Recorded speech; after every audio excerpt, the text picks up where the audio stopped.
नमस्कार बंधुरा इंद्राणी कुकिंग शोते सबाइके स्वागत। आज के शेयर करब सेद्ध डिम काँचा पेঁয়াজ दिए दारुण मुखरोचक एक स्नैक्सের रेसिपि। এই বর্ষার বিকেলে গরম গরম চা কিংবা কফির সাথে এই রকম গরম যদি স্ন্যাক্স পাওয়া যায় তাহলে বিকেলটা কিন্তু জাস্ট জমে যাবে। তাহলে চলুন আজকে রেসিপি শুরু করা যাক। এই রেসিপিটা বানানোর জন্য আমি নিয়েছি দুটো সেদ্ধ করে রাখা ডিম। এবার এই ডিমগুলোকে এইভাবে চার ভাগে ভাগ করে কেটে নিচ্ছি। দুটো ডিমই আমার কাটা হয়ে গেছে। এবার এই কেটে রাখা ডিমগুলোকে একটা প্লেটের মধ্যে তুলে একটা সাইডে সরিয়ে রেখে দিচ্ছি। এরপর নিয়েছি বড় দেখে একটা মিক্সিং বোল, তার মধ্যে নিয়ে নিচ্ছি বড় সাইজে দুটো ঝিরিঝিরি করে কোচানো পেঁয়াজ। রেসিপিটাতে পেঁয়াজের পরিমাণটা একটু বেশি করেই লাগবে। এরপর এর মধ্যে দিয়ে দিলাম 3টে কোচানো কাঁচা লঙ্কা। ঝালের পরিমাণটা আপনি এর থেকে বাড়িয়ে কিংবা কমিয়েও দিতে পারেন। দিয়ে দিলাম এর মধ্যে হাফ চা চামচ নুন। তারপরে পেঁয়াজটাকে নুনের মধ্যে খুব ভালো করে মাখিয়ে নিচ্ছি যতক্ষণ না পেঁয়াজটা একদম নরম হয়ে যাচ্ছে। দেখুন পেঁয়াজটা যখন এইভাবে নরম হয়ে গেছে তখন এর মধ্যে দিয়ে দিলাম একটা সেদ্ধ করে রাখা আলু। মাঝারি সাইজের একটা সেদ্ধ করা আলু, সেটাকে আমি গ্রেট করে দিয়েছি। এবার এর মধ্যে দিয়ে দিলাম হাফ চা চামচেরও কম হলুদ গুঁড়ো, হাফ চা চামচেরও কম দিচ্ছি লঙ্কার গুঁড়ো, আর এর মধ্যে দেবো 1 চা চামচ ভাজা মশলা।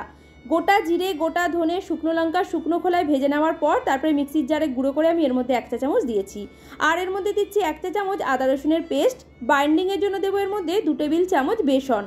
বেসন না থাকলে কর্নফ্লাওয়ার কিংবা চালের গুঁড়ো যেটা খুশি দেওয়া যাবে। দিয়ে দিলাম এর মধ্যে স্বাদ মতো নুন। সব কিছু একসাথে এবার খুব ভালো করে মাখিয়ে নিতে হবে। এটা মাখানোর সময় কিন্তু কোনো রকম জলের ব্যবহার করা যাবে না। শুকনো অবস্থাতেই মাখতে মাখতে দেখবেন খুব সুন্দর একটা ডোর মতো তৈরি হয়ে যাবে।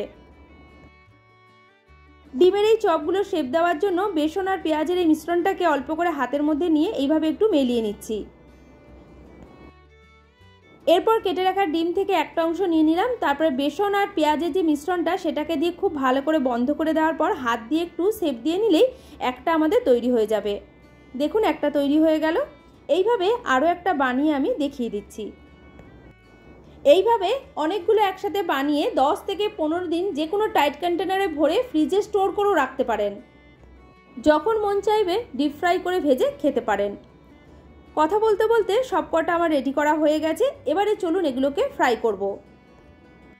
ফ্রাই করার জন্য কড়াইতে দিয়ে দিলাম সাদা তেল। তেল যখন খুব ভালো করে গরম হয়ে গেছে এবার আগে থেকে তৈরি করে রাখা ডিমের এই চপগুলোকে আমি এই গরম তেলের মধ্যে দিয়ে দিলাম। সব কটা একসাথে ভাজা যাবে না, তাহলে কিন্তু উল্টানোর সময় ভেঙে যেতে পারে। প্রথমে আমি 3টে দিয়ে ভেজে নিচ্ছি।